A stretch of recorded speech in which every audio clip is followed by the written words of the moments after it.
With me today, our founder, Jay Carter. And so I'm not sure where to start here, but I wanted to play a little game, Jay. All right. Are you down? Yeah, let's do it. Okay.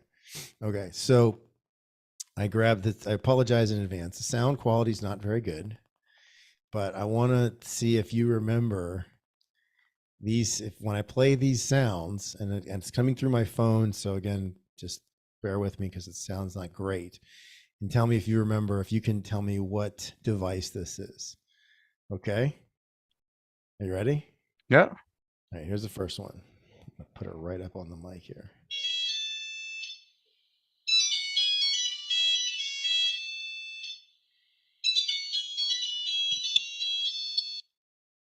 You know what that is? BlackBerry. No, good guess. That was the original Nokia, the little Oh yeah. remember that? Okay. The one, yeah. Okay. This one's a little harder. But hang on. You probably had one of these being a contractor.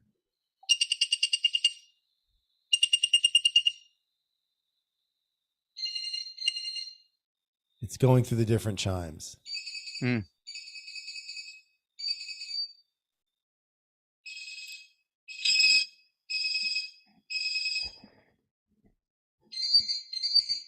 Does that sound familiar?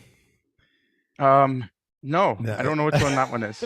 That one's harder. So I had Okay. one of those. That's why. So it was remember the Motorola StarTAC, the original like little flip phone was black and it had the little floppy antenna.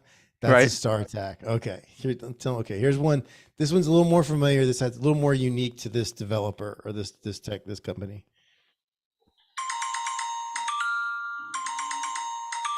Oh, I have no idea what that one is. That was the Palm Treo. All right.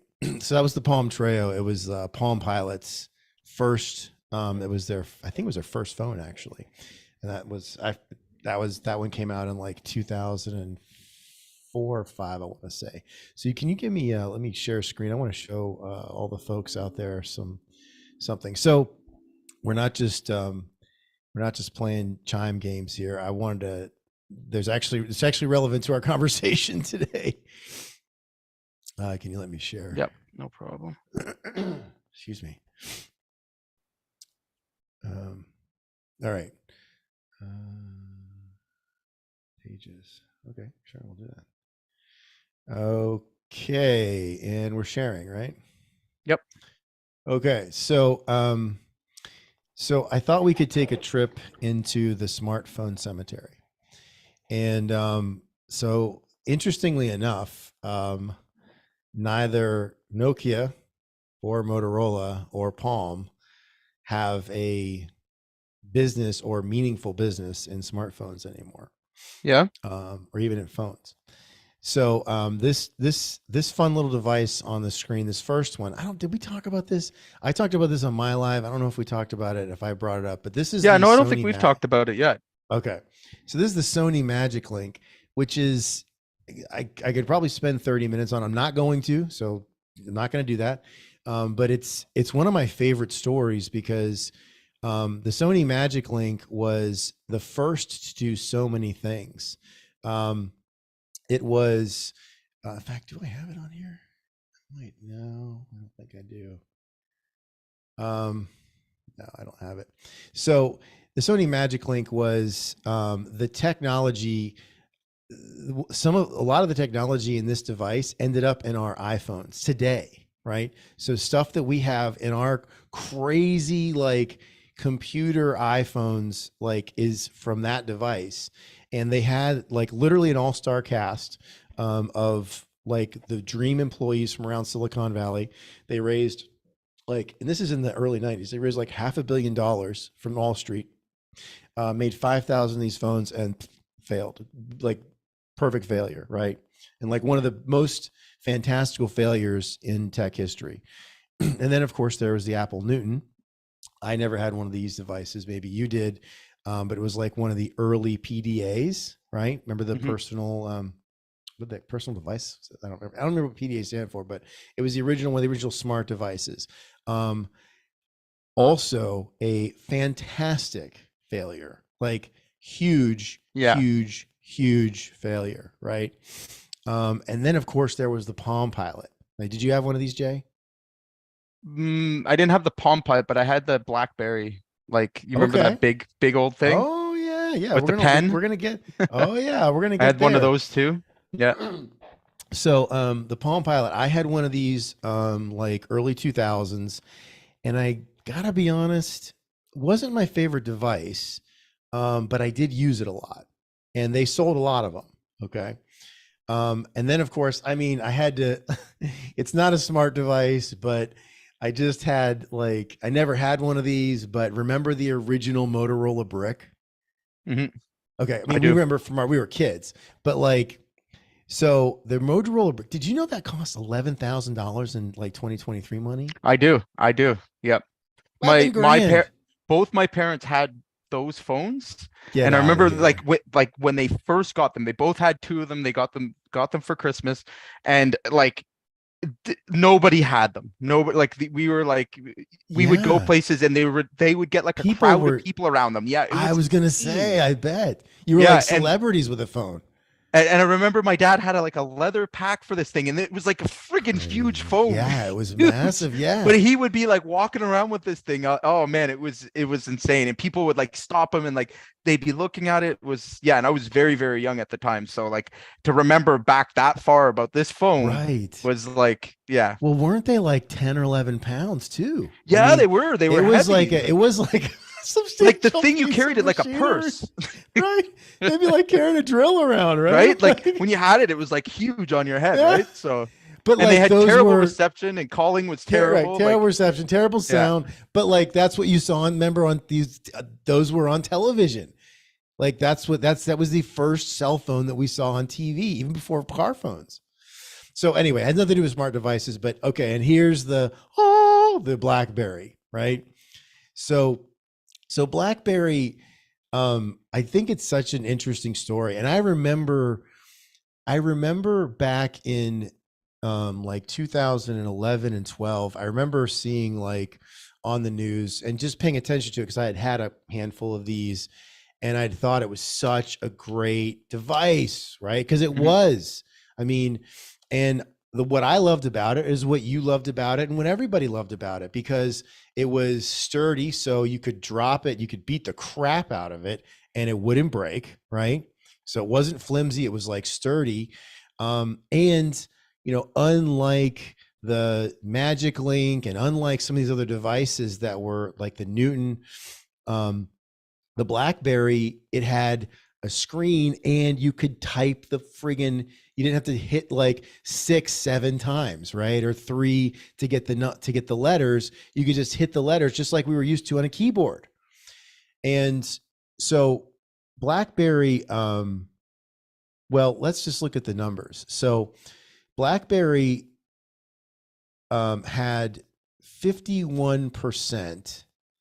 Sorry, in 2004, they had 25% market share. So they had, of all the phones that were sold in the United States, I'm sorry, these are United States numbers. I feel bad. Like I feel bad when I just use US numbers. Mhm. In the future, I'll have to get some Canadian numbers for us. In 2006, they had 51%, 51% market Wow. share. In 2009, 26%. In 2012, 4%. Palm, okay, Palm, which in 2000 had 50% of the smart device market, by 2010, 10 years later, had less than 1%. Okay, so here's a couple interesting facts. The first BlackBerry device was actually a pager. I didn't know this. Called the BlackBerry. This is actually a picture of it. Released in '99. Could only send emails. But could send emails as a pager, which is pretty cool. I'm just gonna skip the part about the BlackBerry fruit. I mean that it got its name because the founder thought that the little keyboard looked like a fruit, which Mm. actually it does if you look at this device here. But here, check this out. They were used by NASA on the International Space Station. Okay. They were used by the military. Um, Celebrities used them, which kind of pushed, which kind of made them even more popular. If you remember, President Obama was the first president to use a smart device. And he like it was part like they made a big deal out of it that President Obama was going to bring a BlackBerry into the lighthouse and da da da da. And part of that though was that BlackBerry had such like great security protocols that they could actually protect the president's information. It couldn't be hacked, right? In fact, JP Morgan, it was like for several years at JP Morgan, and their 244,000 employees only used a BlackBerry. And Wow. yet by 2012, they were basically out of business, out of the smart device business, which was where they made all their money. Okay. So I have a question, like, why don't we have now, and these are, by the way, two pictures. There's the palm in the bottom right corner. It's the Palm Treo. Again, I had this phone. It was pretty heavy, but it was, a decent phone, had the touch screen and all that. And it was kind of like a marriage between like having a QWERTY keyboard and having a touch screen. So it was a decent phone. And then there over on the left is the BlackBerry Storm, which was their answer to the iPhone. Okay. So the obvious answer to the question is iPhone, but why don't we have a Palm or a BlackBerry smartphone? Because Jay, we've got Samsung, right? Mm-hmm. We've got Android, we've got Pixel. I mean, and we've got China, I can't pronounce it, Huawei, like they're making a ton of smartphones. So there are competitors to the iPhone around the world, but none of them are Palm or BlackBerry. Right. Wow. So I'm going to throw a couple theories out because interestingly enough, this is based on some research and also a little bit of opinion because you never really know. But like the same reason that BlackBerry had 50, I mean, just think about that for a second, 50% of the market. I mean, they were the game in 2006, 7, and 8, right? Yep. Even after the iPhone launched, again, I remember we used at JP Morgan, people had iPhones for their personal phones, and then they had their BlackBerry for work, right? Right. Because you could not, because the security protocols, it was years until we could get an iPhone approved for corporate use. And it wasn't just, that was standard, sort of an American business. BlackBerry was the game for years after the iPhones were crushing in sales. So, I think the same reason that BlackBerry crushed because they brought this great device that was tactile. You could feel the little buttons underneath your fingers, just like you could on a keyboard. And nobody had delivered that up to that point, right? The same thing that got them to dominating the market, dominating, right? I think was the same thing that cost them their smart device business, because they understood better than anybody else in the early mid 2000s, right? 2004, 5, 6, 7, 8. They understood better than anybody else what the, business person, upper income person that can afford one of these devices wanted, right? And they delivered that flawlessly. It was a great product. But then when the market shifted and when what their customers wanted shifted, they were slow to adapt. Right. Because there's no reason that BlackBerry isn't a substantial, like significant competitor, just like Samsung is to iPhone. They had the business, they had the sales, they had the technology, like they had everything they needed to compete, Jay. But we don't have one. Right. We don't have a Palm phone. I mean, it's the same kind of, situation. I think a lot of, small businesses to large businesses is that they lose focus on their client, right? They lose focus because it's tough, right? We often want to think of, and a lot of people come into business thinking, I'm going to set this up and it's just going to operate this way forever. Right. Right. And that is unfortunately just not true. And really where a problem, and I know from my own personal experience, is that you've got so much on your plate to manage just the demand that you have at the moment, right? So think about BlackBerry, for example, or any of these guys. Like think of the demand and all the operational and like the expansion and how quickly they grew and all those kind of things going on. But they forget and they lose focus of that R&D part of their business, right? Where they Right. had to continue to evolve and develop. And I see a lot of contractors in parallel in the same position, is that they're not learning to evolve as the markets change. And again, where technology is really going to create an even larger gap in the next 1 to 2 years, it may be the death to a lot of these guys that were struggling already, but Yeah. now it's going to be completely, it's going to be near impossible to catch up. All right. Right. And I do see that coming, unfortunately, that all the indicators are there. So another big scary indicator is the amount of venture capital coming into the contracting business now, Right. right? Massive, like big companies are starting to take Yeah. notice of this business, and where they're seeing their opportunity is this technology. So for example, again, Right.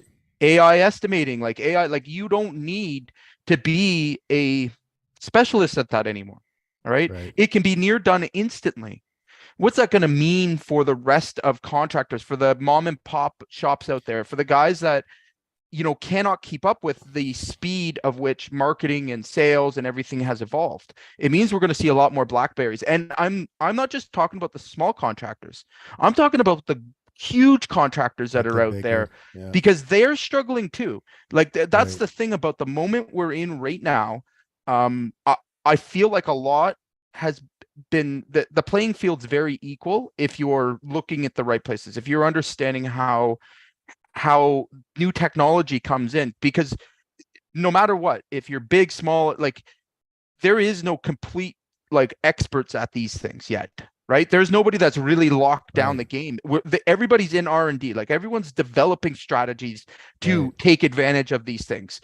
But where we've got to have our eyes wide open is you better pick a direction. You better decide of, where you're going to apply your resources, and even a fraction of your time in getting on board with, you know, AI, getting on board with, the evolution in marketing and targeting, and understanding again, how these things are going to affect your business, because we're already seeing the implications of it. So we've got two perfect storms on our hands, and now this may be coming quite a rant, but we've got, a downturn in the economy, and then we have what? We have AI, we have other technologies that are going to impact our market, right? And it, Right. and it doesn't matter, from small, big, does not matter.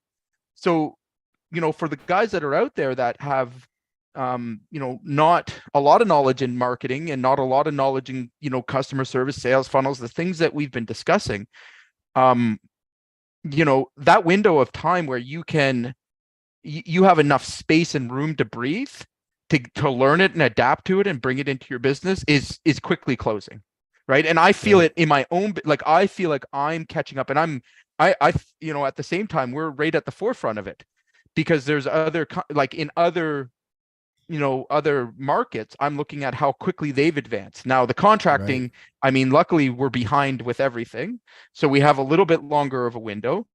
And where I really like to discuss this is kind of, again, kind of playing into what we're talking about today, and that's Facebook ads, and understanding what the parallel is between, Facebook ads and other forms of, media buying and marketing, and why, again, a couple of really easy to understand tips today on what we need to really be focused on, right, in order to bring results. Yeah. So I was gonna. Can you just let me share? I'm gonna share my screen real quick again, Jay. Yeah. Is that all right? Because I want to Yep. show you something. This is so for all of you out there. This is unplanned. The other part was planned. This is not planned. Let's see, which one is it? Is it this? I think it is. Hopefully this will play. So this is an ad that is a contractor. Oh Jesus, that's loud. So this is the only contractor that comes up in my feed, on my Facebook feed. All right. It's a pretty decent ad, right? Mhm. And it's about a product I didn't even know existed. All Yeah. right. And I'm like, wow, this is a great product. You know, Mm. it's metal with it's Yeah, it's coated stone like a coated. shingle. Brilliant. Yeah. Brilliant. Been Right. around a long time. Okay. Yeah. But I didn't know that. Mhm. Right. So again, which is, and these guys are in my feed all the time. And I didn't know that this product existed. It's like Erie Metal Roofs or US Metal Roofs. And they, you know, is it fancy? No, but you know what? Like, I'll tell you honestly, if I was, I would call those guys, right? Because Jay, there's nobody Right. else in my feet. That is the only contractor, the Right. only roofer. And to me, and I mean, again, I mean, I don't know roofing, obviously, like you. I know mason restoration. I mean, I was pretty good Mhm. at that for 7 years and grew a business, you know, quintupled or whatever. But like, I didn't know that. I was like, oh, that's pretty cool, you know. Right. Well, and again, And it's they're the only game. They're right. it. Right. They're And you it. can find like there is absolutely 100% ways of doing that. Now let's take that out apart for a second. What's it doing first? What's it doing? Is it Oh coming out boy. and saying, "Hey, buy my metal roof?" Or is Oh it no, it's no, it's educating? showing you. Yeah, Right. yeah, So they're becoming, and this is what I'm talking about, the evolution of marketing is that contractors need to understand something. If you're not providing value to the market, and we are now, into the social media platforms, and that's your stage. That's where you get to go and show your value and provide your input to the community and be on, other people's media and be present. All right. Now you don't have to, if you're not comfortable behind a camera, that's fine. You can find someone to do that for you. But right, if you're right, not investing your time or energy into those resources, what it does is it puts you into a category where you look like everybody else, because it's easy to throw up an ad and say, "Hey, buy my stuff." Okay. yeah, But what happens is the consumer is comparing you to 1,000 other people. If you typed in, right, metal roofing, you're going to see everything in under the sun come up. How does a right, homeowner make a decision? Well, I'll right. tell you, because they put that search in. All right. Now they're going to get pixeled. All right. And this is what we're talking Can you about in explain Facebook. what that? I think you got to Absolutely. explain what So that means. when and there is, we have some regulations to this, but when you click on, let's say you go to Google and you type in metal roofing, okay? Google Right. has an algorithm that basically puts a pixel on where you, like, if it came from your device or whatever. And now you'll notice that through other medias, all of a sudden, ads that are similar pop up because they're trying to sell ads, So they right? put a So little asterisk by your user ID and saying this similar, right? person's Yes. looking for. Yeah, exactly. So there's like you've identified yourself by the behavior you've taken. So the algorithms are really, really smart. And now we have this multi-channel algorithm that can, information about your buying habits can be exchanged across the platforms. Wow. And this is where Facebook comes into play, is because Facebook is a community driven platform. Okay. Okay. So if we want to think about Facebook as being the local community, which in a lot of cases it is. How Right. are you showing up? Are you in the shadows? Nobody talks to you, or are you up at the front where you're Right. offering helpful advice to the town mayor? Like, Right. these are the kind of things you want to think about. And then people often tell me, like, "Hey, I've been posting and blah blah. I'm not getting any benefit. Like, I'm going to quit that." And I'm like, that's equivalent to like suicide, because what the algorithm also really appreciates is content. All right. It's also a content driven platform Right. where when you produce content that offers value, that has people click on it, and videos especially. So today we're going to talk, this is the advanced part, which a lot of guys don't understand. Let's say you post a really good video. Okay. Just nothing more than you giving some tips, suggesting things. It doesn't even, it shouldn't even be salesy. All right. It can be just in general. All right. Yeah. What happens is everyone that clicks on that organically, all right, so it comes up in feeds. Like, let's say you go to a community Facebook group, okay, and you post in there a video or a response to somebody's question, right? Somebody has a roofing question or an electrical question, or even Yeah. better yet, offer that up in advance. Be like, "Hey, you know what? I'm going to offer tips and tricks for homeowners to, make sure their electrical safety or their system is safe, right? And you're just going to be the person responding in that community. You will build so much trust and rapport with the people that matter in the community, because who else is going to a community web like Facebook group? Who else is active in there? I'll tell That's you right. who. And they're going to be your promoters. Okay. You get Yeah, through, and right. I call them the big bosses. They're the ones that are the hardest to work with, the hardest to deal with, but you get through them. They've done the same thing on their street, in their community, and they're going to praise you. Right. And now Right. you've got this free traffic flowing through and back to your Facebook group. And I've seen, again, I've seen huge accounts grow just by doing that. So think about it this way. Forget the sales for a second. Okay. Like, I mean, that's the outcome you want, but that will come when you do this one thing. Okay. If you focus on a problem that somebody's looking to solve versus selling them something. All right. So go to those community groups and just go through, just search, whatever your trade is, Yeah. find something and start commenting on it. Start offering advice with no intent of selling anybody anything. And watch how quickly you become the trusted resource. Now, if we Yeah. think about ads being added to that, here's how you play it. All right. Here's the inside trick on this. Let's say you produce a video and you can post it to your community group that offers really great value. Okay. So it's going to give some advice. It doesn't have a CTA in it. Every single person that clicks on that video, now you can target them with your ads. Yeah. So then you run an ad because Right. they're looking for roofing, and all of a sudden you're being picked up in that feed. So you've retargeted that group, and you can continue to send ads to them. And again, how likely are they to convert? Well, do So they fit? Like, go where your customers are. yeah. All right. So think about these as, and I think I've used this reference before, but you remember the green bins, like the green electrical, Oh like yeah.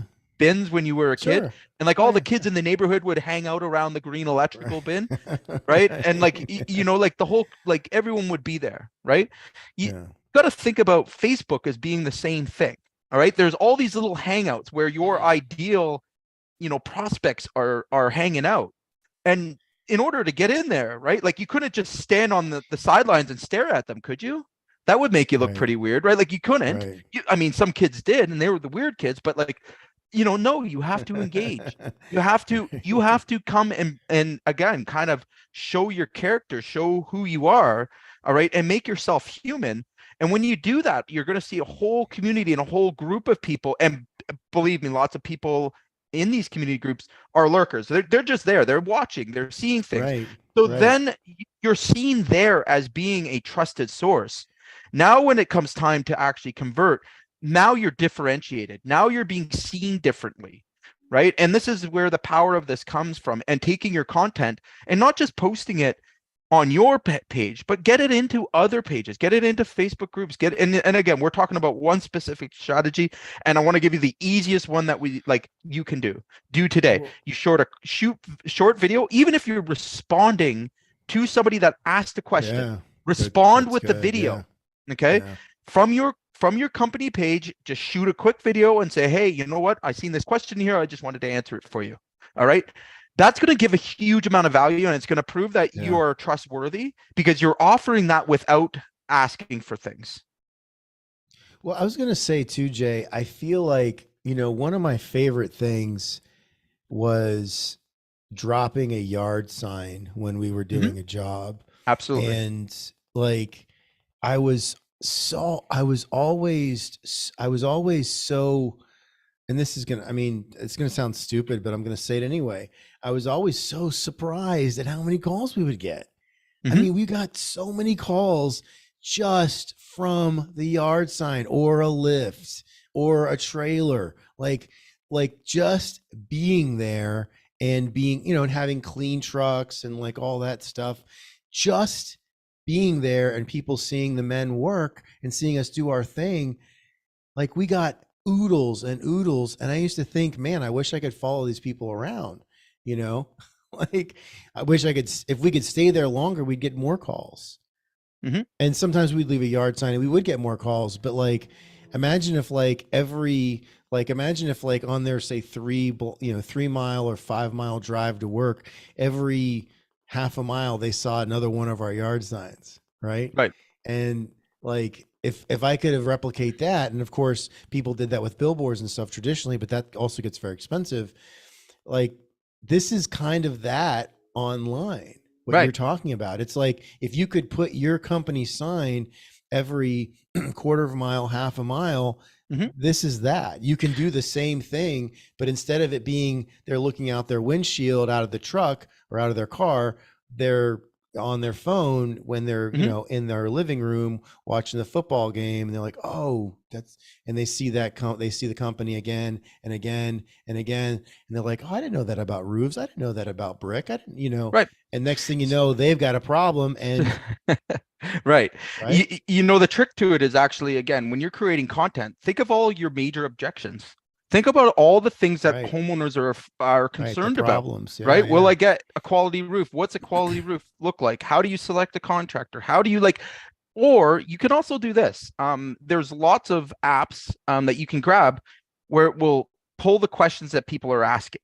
All right. So if you type in your trade, oh, you can that's good. find out what Yeah, all those questions are that are being Googled. And as a literally, this is how we contractor. do. Yeah, Yeah, for contractor, I do this all the time, and I find out in my local area, okay, what questions are being asked. Now, imagine if BlackBerry had that technology at the time, right? And they could just ask the internet, what is everybody yeah, searching? What is everybody yeah. concerned about when they're Well, like, and again, you would be blown away because a lot of times as contractors, we can't see the forest for the trees. We get right, way overcomplicated, start explaining things to our customers that they don't care about. They don't even understand. They don't get any of it. right, What right. matters to them, okay, and again, I'll give you a good example. In my market, it happens to be like, are metal roofs loud? Hmm. Can they take on lightning strikes? Like, these are Yeah, the common questions. interesting. Like, what's the price difference between a metal roof and an asphalt roof? How much longer Yeah, do they last? Like, what type of metal roof? Like, so if you start to go and take those questions and then go to the Facebook groups, all right, the community groups, and just answer that question, yeah, right? Like, hey, somebody had asked me this question. I just wanted to come on here and quickly explain, what the difference is between, a metal roof and a shingle roof, right? Just right. explain it, right? Or in your own feeds, you do the same thing. Okay. You explain that. Now, if you want to get really clever with this, when a customer asks you that question, you send them to your social media with Hmm. a link, okay, Yeah, so that they join your Facebook page, right? And you engage them there, right? right. Yeah, it's called tagging. So you would tag your customer even on that commonly answered question, because now you're creating a community inside of your own Facebook group or Facebook page, right? So these are So things that you can do for free. yeah, and Now, that doesn't cost anything. it doesn't cost anything. It's Yeah, just, again, it's just providing value. It's thinking about the problem and not your problem. Your problem is you want more sales, but that's right. not your customer's problem. They don't need more No, sales. right, All right. And they don't want to buy from, nobody wants to be sold. Right. So right. let's rethink about how we offer value. And then when it comes time for Facebook ads, if you're not present and you're not willing to offer that value, your cost per acquired customer is astronomical. Like, Facebook is not the place for that conversion. I found Yeah, in my experience, like, you can convert some leads. They're generally lower quality. Okay. right.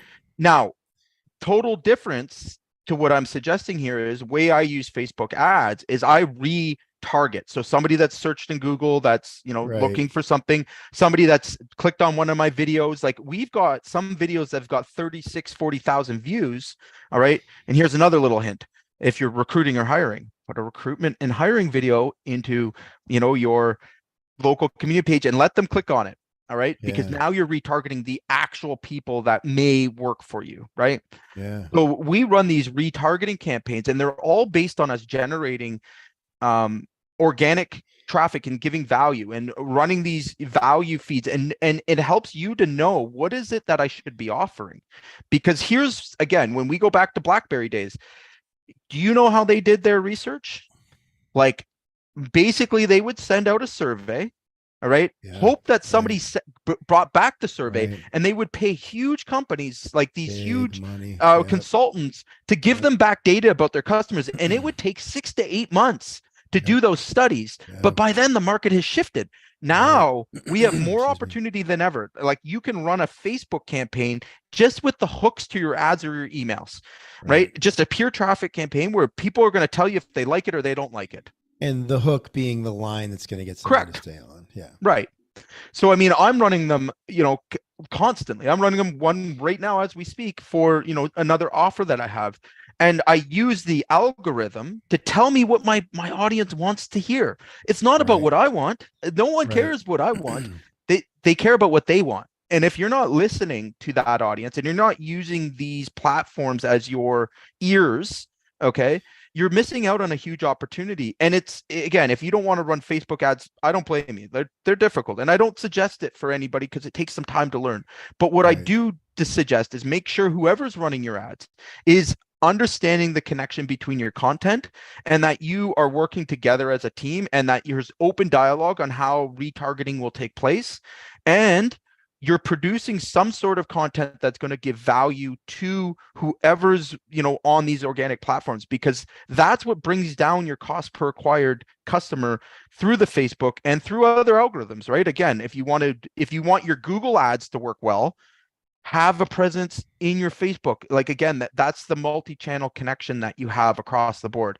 If you're not active in these social media things organically, you're not producing value there, your cost is so much higher across all of the other, medias if you're going to play the game, right? Well, and I think too, Jay, I mean, the the thing that the thing that we I don't think we think about, or I know that, and I'll speak for myself. My reluctance to do this was, I don't know, are we really going to get calls? Is it going to work? How much is it going to cost, et cetera? I was always concerned about the cost, because until I met you, I didn't know anybody that could actually do this, like there was any contractors that were doing it. I mean, because there aren't that none that I rub shoulders Right. with are doing Facebook ads. So, so I was just going to say that, like, the thing that, I mean, the reality of it is that, it would cost, I mean, to run traditional ads like on television or radio or Mhm. whatever, it's really expensive, or in print even. And yet, like if you think about the logic of being able to, like, to be on the thing that we use the most, right? Because I mean, I think the stats are, for Facebook users, the average person's on there like 30 minutes a day. Yep. I mean, they could literally see at least one, if not two of your ads in that 30 Mhm. minutes. Right. Right. And And it takes, I'm not like embellishing. yeah. That's a legit number. And so, like, what else can we do to be in front of someone's face, like on their, like, it's in their, like, have their attention? What else can we do as contractors? Like cold call, average radio advertising, who listens to the radio, advertise on TV, advertise in a magazine, which people are still doing, by the way. And by the way, you can still get customers. It's not Mhm. bad, but like, Right. that's not where attention is. Attention is here, Right. right? So let's talk about this for a second though. So again, I'm giving you guys a very big hint here, right? If you want to beat the venture capital companies coming in, the big dogs that are going to be, coming into these markets, how are you going to beat them? Think about it. We're going to have to play guerrilla warfare, because one thing that you have that they don't have and that people appreciate is community presence, right? You are local, and Yeah. people still, like, statistically want to buy locally, and we'll see this continue to grow. They don't want to necessarily buy from the big companies. They feel like there's a drop in Right. service, and you got to Right. ask yourself, There is. okay, Yeah. how did the big box stores beat out all of the smaller operations, right? What happened? What was it that Yeah. they could do that the other stores couldn't, right? We're going to see something very similar, I think, occur in the construction. It's been coming for a long time, Yeah. but there is solutions for it. There are tactics that you can start doing today, and I encourage everyone to do it, right? Start by being a good community member, right? Think about solving a problem only. Take the simplest things, the simplest questions you get asked in your business, Okay. And I know we're all busy, but these take no time to do. All right. Get your kids, your whoever that's going to put on a shirt from your company and just start answering those questions. Just put that Right. content out there. Whether you're running ads, whether you're doing anything, that's your one action step that anybody and everybody has no excuse for not doing. Okay. Right. And the results of it, think about it as paying forward. Okay. Because yes, you know what? You're not going to get high volumes of things. You're not going to get immediate, people reaching out to you. You might. And believe me, I have guys that run their entire business, multi-million dollars worth of revenue, all from community pages. All right. And I'm always amazed. Not They surprised. spend their time doing that and it's Yeah. free for them. Right. But there's a Yeah. cost, like, producing content and stuff like that is, if that's your bag. All right. But just think of the difference. Just think of the difference it would make for anybody that sees you in that community page, feels you're a part of the community. All right. You're offering value, and it's nothing more than, being on your phone and just responding to comments and being present. Okay. Yeah. Think about the advantages you would get when you are now bidding for jobs in the local area. Like, think of the networking opportunity you have, right? Compared to the company that comes in and has done nothing and contributed nothing to the community, and communities are still alive. I Right. see it more and more than ever. Okay, that people are dying to connect. They're dying to have conversations. You just Right. again, go and test the theory Right. yourself. Just jump on there and have a chat. You see them go for miles. People Yeah. chiming in and sharing their opinions and views and Yeah. stuff like that. How could you not want to be present there, right? If you have a In the brand or if you have a conversation. business to offer, go be present. And again, just start with being a good Samaritan, being a good person. Like, don't think about the sale, think about the value you can offer. Okay. Right. Because then at that point, you're never going to be soliciting, you're not going to be selling. And that's not really the place to do it unless, again, the platform allows it. But you want to just be that good value. And people will then search you. What are they going to do? They're going to click on your profile, find out what Right. company you own. Boom. Right. They've just asked for a lead, right? So Right. again, if you got a low budget, no problem. But this is long-term effectiveness, because people don't forget. Like, people, once they recognize your brand, once they recognize who you are, and it takes a couple of times, like, on Right. average, it's 9 times, but you're coming at them and you're building trust and value first before you're asking for business, or before you're asking, or in best case, you're attracting them to you, right? So again, kind of getting back to this, think about the advantages you have when you have produced this content, shared with the community, and now you get to pull that equity back when you run ads, because now you can take the retargeting of that video that you shot off of your Facebook page. All right. And let's say it's been sitting there for a year and people just keep hitting on it, right? They have a roofing issue here, boom. Right. They go to this thing and you're tagging them, right? Like, think about how many people would see that over the course of a year. So, I mean, my community group's got 300,000 people in it, right? Do you think out of 300,000 people, somebody's had a roofing issue? And again, the video is, it's not pitching anything. It's solving, Right. it's answering a question that was asked, Yeah. Yeah. right? So now when I retarget that, I get to retarget all those people, right? And automatically they're going to start seeing my ads. So like, Right. it's tit for tat, right? I think again, I think that I want to help people see this as an online yard sign, like that's like, or like or if you could hold, if you could throw like a lunch or like a teach in for like Yep. 30 or 40 of your best customers and show them the things they should look for on their home or on their building or whatever. And this is that. It's just on Facebook or on social media. And I think to your point that the quicker we get more comfortable with this, for those that do, you're talking about the big like money coming into contracting. I mean, if I go back, 8 months or a year, I just wanted to beat the guy. I just wanted to beat the other, Right. Northwest and these other guys that I was competing with. I just wanted to beat them. And if I and I saw it as edge, like I could get an edge on these guys because none of them are advertising on Facebook or at all. Like other than Right. like doing, they had YouTube channels, but they were just like it was just like highlight reels of how great we are and all these crazy drone shots. And I mean, Right. there's And some people value have to seen that, that. Like but that's played yeah, but out, right? it doesn't get people's attention. By the way, Jay, that ad that I showed you, I didn't Mhm. have that queued up. I went to my Facebook page, I opened it up, and I started 'Cause scrolling, and it was there. Like when I brought it up to you is when I opened up and it took me literally 15 to 30 seconds, and that ad came up. That ad was for me. It was in my feed. right. Well, and Like, you've just proven how retargeting works, right? So yeah, like we're that was talking a about that. retargeting We ad. showed that Right. company's ad in front of Right. a whole audience, all right? And they did nothing more than to just explain their product, explain their Yeah. process, Right. explain their like that's the craziness of it. Is guys get so stuck on expensive lead generating. Like for me, I'm gonna put it out like there like this. Like most of the guys I talk to in this group, anyways, have been word of mouth, word of mouth. Okay, Sure. but they're complaining this year. All of a sudden, word of mouth isn't really getting them that far, right? And Right. when the Right. economy goes down, all of a sudden there's less customers, less things, and now oh shit, you know what? I have to do something differently. Right. Now, if we take that same principle of word of mouth, you can still survive word of mouth, but you have to step your game up. You have to Right. evolve. You have to Right. not get caught like BlackBerry did, standing in place, getting rolled over. All Right. right. You have to take that now to the digital form.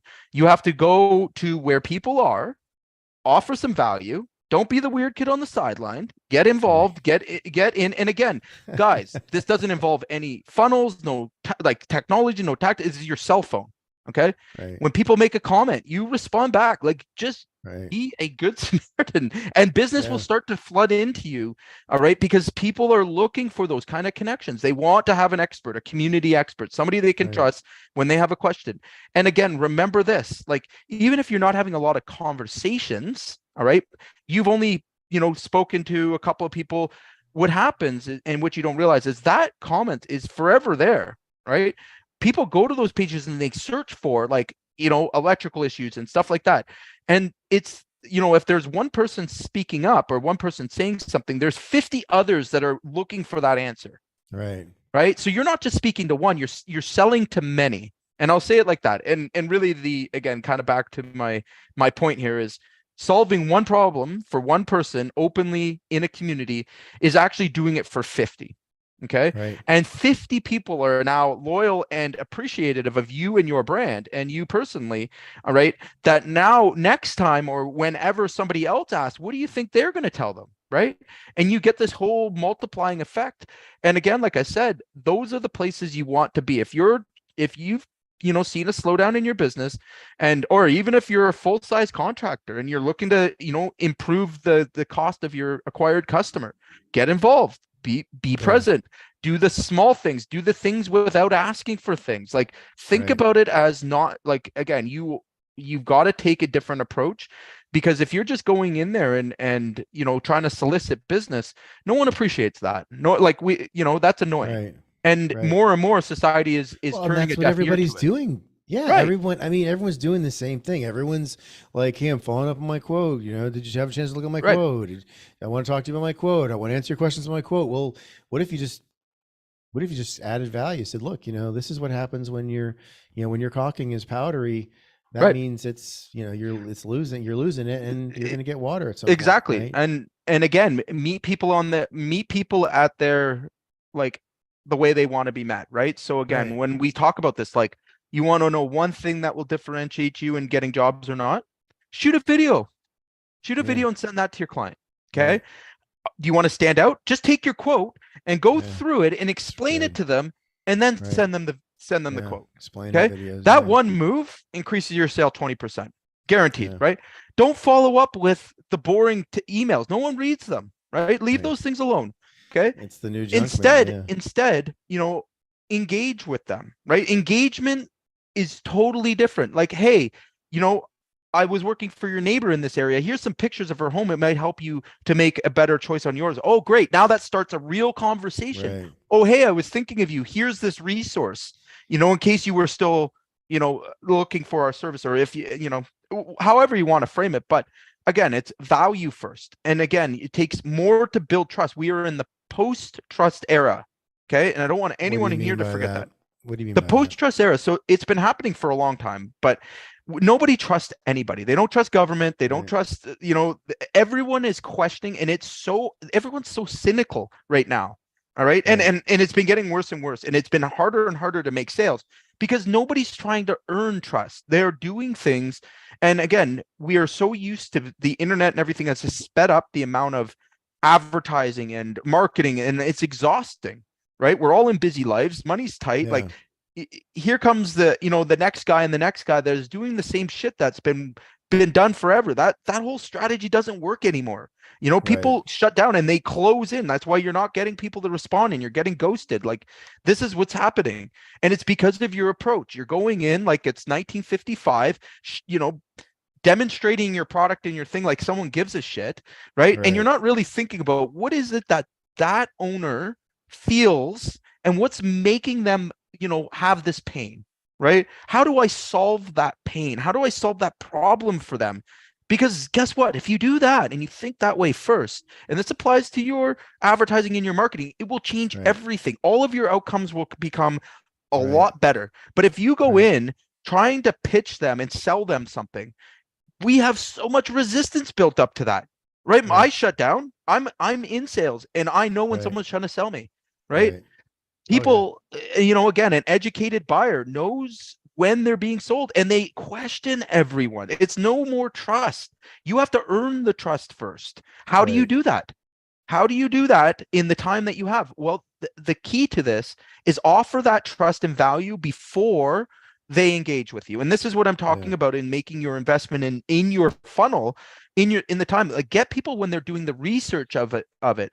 Get people like offer value at each side, like without asking them or soliciting them, like just a friendly, hey, you asked about this, here you go. Like those kind of things go a long way in building your community trust. And once you have that, then you become the go-to, right? And we see it more and more and more. Like we're seeing it, across all the platforms. Like the guys that really kind of got onto this concept, right? And genuinely care, because you can't, again, if you go in with the wrong approach, it will come across as salesy and Right. it'll be like everybody else's content. Like again, like I have to stress this, bring it down to the level of you are a member of the community, right? You're offering some advice to a friend or a neighbor, whoever, and you're doing it like for the right reasons. If you can do that, I mean, you will see all of your sales start to improve, and it's just a better way of thinking of things. Don't jam quotes down people's throats. Don't Right. no, because they're just going to compare you to everyone else that's doing the exact same thing. And when the Right. market slows down, what do? It increases like dramatically. Like again, people that weren't following up before, now all of a sudden there's follow-ups. Like, Right. I mean, I can't touch anything on the internet. I get like 65 phone calls. I don't even answer my phone Right. anymore. Right? It's like, damn, I don't even know. Like, so nobody wants that. Nobody appreciates it. And again, we have to find a better way to combat that. So I think that, one of the things that I would hope, I can speak. One of the things I was hoping and hope to uh, help with here is to make some of these things that, again, I was afraid of, Mhm. um, to help people see that it's, there's advantage here, and it's not crazy expensive.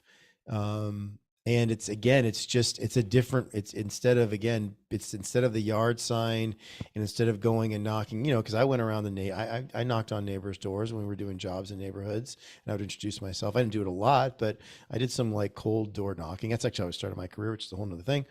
Mhm. But like, by the way, not very effective. Like Really? most people are like, I mean, unless you do, I mean, you got to do volume for it to be effective. I would knock Yeah. on a few doors. I mean, I was very, yeah. So my point is that like, it's so much easier, right? You don't Mhm. have to go and like canvas a neighborhood that you're working in.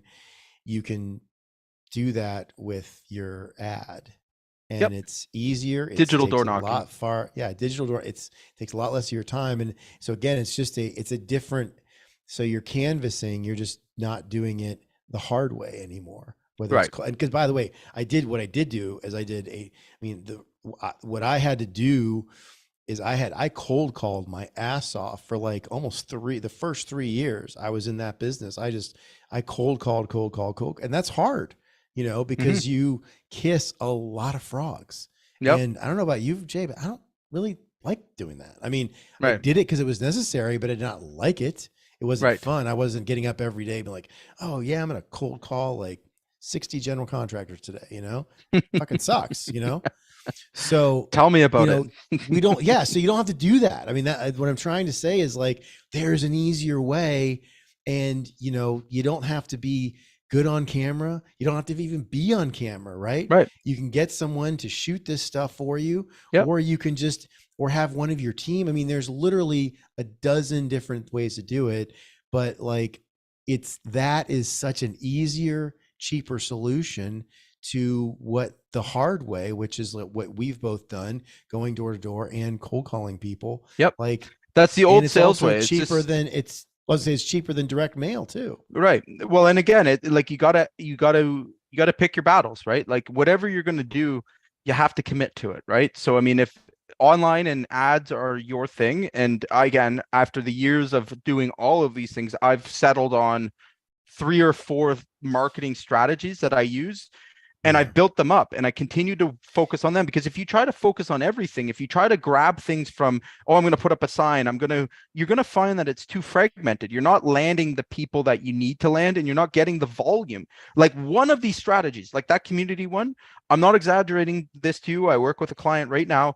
He generated last year, just himself, he's a plumber, okay, Mm-hmm. $1.8 million in revenue from a community page, one Just off community of, page. wow. And that was Yeah. just weekly doing posts and just, Yeah. offering value to the community, not asking for anything. Like, eventually he did some soft CTAs, but he can't keep up. And then everyone else is dying. And I'm going, well, guys, like if he can do that, right?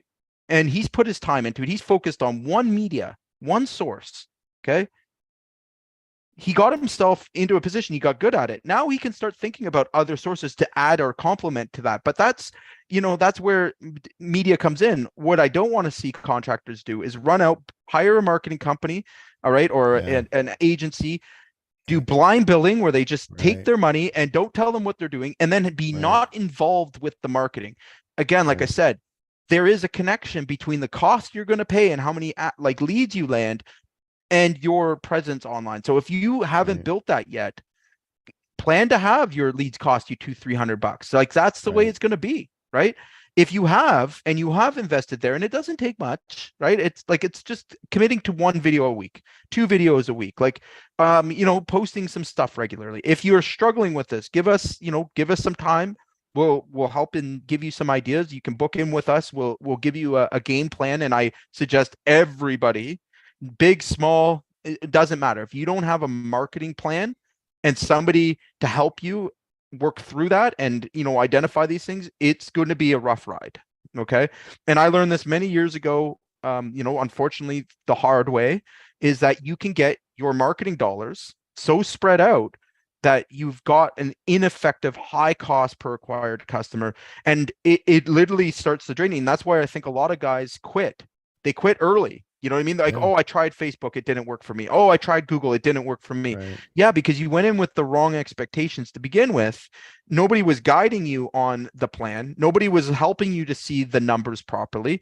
And this is where a marketing plan comes into play. Like, how much am I supposed to spend? How much am I supposed to receive back? Like, all of these things are very important. And you're trying to figure it out on your own. There is a massive amount of knowledge out there and information, and most of it's conflicting. So Right. don't play that It's game. true. Find somebody Right. that's, again, myself, Well, other people on our team that have the right reasons to help you with that marketing plan. yeah, I was going to say that, and just maybe, just to maybe final thought here. So, we, it's again, and I consider myself at least average intelligence. And this, to even for me, and even for what we do together, Jay, I mean, it is, even for me, like the whole Facebook ads thing is Mm-hmm. it feels like The a very maze. deep well, it's Yes. like I'm in a deep well and I'm looking up and I'm like, oh, how do I get out of here? Like, and so I don't want to, and I want to just be really transparent, honest about that. Like, so, I mean, Mm-hmm. when, Jay and I talk about this stuff, and obviously I have input and I have a strong feeling about doing, like, being there. And I think it's such a great opportunity for contractors, for us to be on there. And I think I think we can dominate for those of us that are, certainly you guys are, you and Jay Carter, your company, uh, at the same time, like, I want people to, see, like, it's not that hard, if you've got someone that does it or has done it and knows how to do it, and isn't trying to rip your face off. Because, and I'm not trying to pick on marketing agencies, but, like, they have their outcome is to, get a certain budget. And, obviously I think most want to get a result for their customers, but, it's also a little bit of a crapshoot. Mhm. And, you've been doing, I mean, how long have you been running ads for your company? Well, Oh, just for Jay Carter geez. Roofing, I'm gonna say 5 years, right? Okay. right? So So, Google Ads even longer. So like since I'm gonna say 2012, we've been running Google Ads. so you've been running Easily. online ads for a little over Yeah, 10 years, yeah, Facebook for ads sure. for the last 5. Okay. Yeah. And by the way, Facebook ads weren't even, I mean, No, they've really, again, the dawn it's of them still a have, newer thing, right. like, And it was back in the day, it was a lot easier on Facebook ads, like before they changed everything with the iPhone stuff and everything. Like you could generate a lot of cheap ads or leads very quickly. That's changed now. Like now the targeting isn't the same, and you really have to have a good strategy before you go into these platforms. Like I don't recommend right. anyone I was just that's going to not an say, expert at it, yeah, don't don't don't do it try and if you do it. don't know. Yes, Yeah. you Right. will just blow, like you will You'll just, spend money. yeah, you'll burn through money so Which, quickly. by the Like way, get somebody. I did Yeah. that, by the way. Me too. I Me did too. it. I was terrible at it. And I was the guy, and just by the full, and total transparency, I was the guy that I ran like a handful of ads or boosted. Like, made these terrible ads, Yeah. and then I ran them on, from the company Facebook page, and got nothing, Right. like, Just crickets. less than nothing. Right. So I was that guy. I've done that. And, so I guess I want to say, like, for, I mean, in the Facebook ads world, you're like a OG, because people, I mean, I'm not, Not even, you're not, I'll be honest with you. Like I don't buy my own Facebook ads for my business. Just so you know, like okay. I'm involved with it, and I can see all the platforms. Like, so I hire a specific media buyer because in order to keep up with everything and all the changes and everything else, like I don't have the time to assign to that. Like that is a daily, part of the equation. And on top of that, I haven't invested, I know it very, very well. And I can run ads and set up campaigns for, like for Contractor AI and all those kind of things. But after it's Right. up and running, I don't want to maintain them. I don't want Right. to like that is a that's a task that the best media buyers I know are like my accountant. Okay. Because it's just like a redundant, like over and over, like adjustments here and there. Like it's not a pretty job. It's not a fun job. Right. Right. So I delegate that out once I've got it up and I've aligned it with my campaigns, and I oversee, how our media is being bought, and, obviously accountability for the results. But again, I don't run those ads. Forget that. That's the job you can easily delegate out, and you're going to get a better result than what you can do, right? Because it evolves, like things change on a weekly basis. And unless you're willing to learn and you're in that environment nonstop, I mean, it can take a lot of your attention, a lot of your time and energy and everything else. I always work with a good media buyer that knows specifically that niche. Okay. So, like, Yeah. again, somebody offering you Facebook ads that hasn't worked for a contractor before, that's a big red flag because there's a huge Right. learning curve there. There's a Right. huge, and things evolve quickly. You need to Right. find someone that has a proven track record with this type of work. I mean, again, when I look for my media, but I want to know he ran it for, like, I want to know how much he bought for a roofer specifically. Like, if it's not in the millions or tens of millions or hundreds of millions, I'm not doing business with them. Forget that, Right. right? Because how could they possibly know more than me? If Right. at that rate, I don't want to just hire someone that I have to better than me, right? So, and Right. again, that's how aggressive your Facebook and your lead acquisition has to be, right? So we have some, I mean, if if someone wants to learn about this, we certainly have some, we can point them in the right direction and we can give some guidance, right? Yeah, So, absolutely. so, kind of final thoughts here. So a couple of things. One, if you've caught some of this conversation or you're listening now and you want some help and you don't want to, you want to dip your toe in the water. You don't want to, you're not ready to, allocate, $2,000 a month to Facebook ads. Then every Thursday at 3 o'clock, Jay is doing basically doing free training. And so comment or send us a DM and we'll get you access to that. And can kind of just educate you on, help you on understanding what, like how to translate this into like an actionable plan and then ultimately into sales. So, because I mean, I was experiencing what you were just talking about, like last year, I was calling everyone that I knew, all of my contacts, all my business, all my relationships, and Hmm. everybody, it was all crickets, no one had any work, it Right. was anyway. So, this is a way to, have like another, have another thing going, when some of those traditional ways of getting business aren't working. So Jay's every Thursday at 3 o'clock, he's doing Yep. free training, right? And so if this is something you want to talk about more, I mean, even if the training, I'm going to say this, Jay, and correct me if I'm wrong, even if the training isn't about Facebook ads, just come to Hmm. the training, ask the question, right? Yeah. Because we want to help. So if the training is about, I don't know, if the training's about marketing, some other marketing thing or hiring, just come to the damn training Yeah. and I mean, ask the again, you're gonna question. get. Even if you stay for 15 minutes, Yep. great, you got some help, and we're here because we're here to help. So, Yep. if you have questions, whether it's related to what, Jay is specifically getting into that day, come to the training and ask the questions.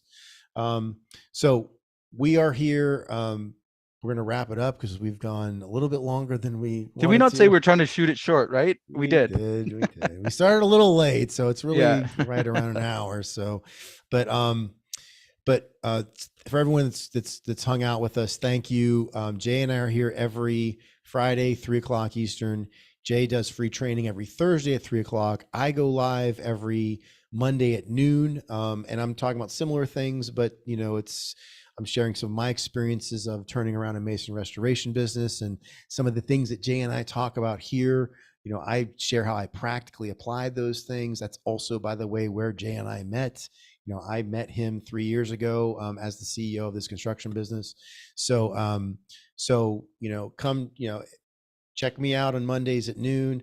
If you want training, Jay does free training every Thursday at 3 o'clock. And then again, we're here every Friday at 3 o'clock Eastern time, bringing the best stuff we've got to help you, grow, turn around, expand, scale, do the things that you want to do in your business. So thanks everybody for being with us, and we'll see you again next week.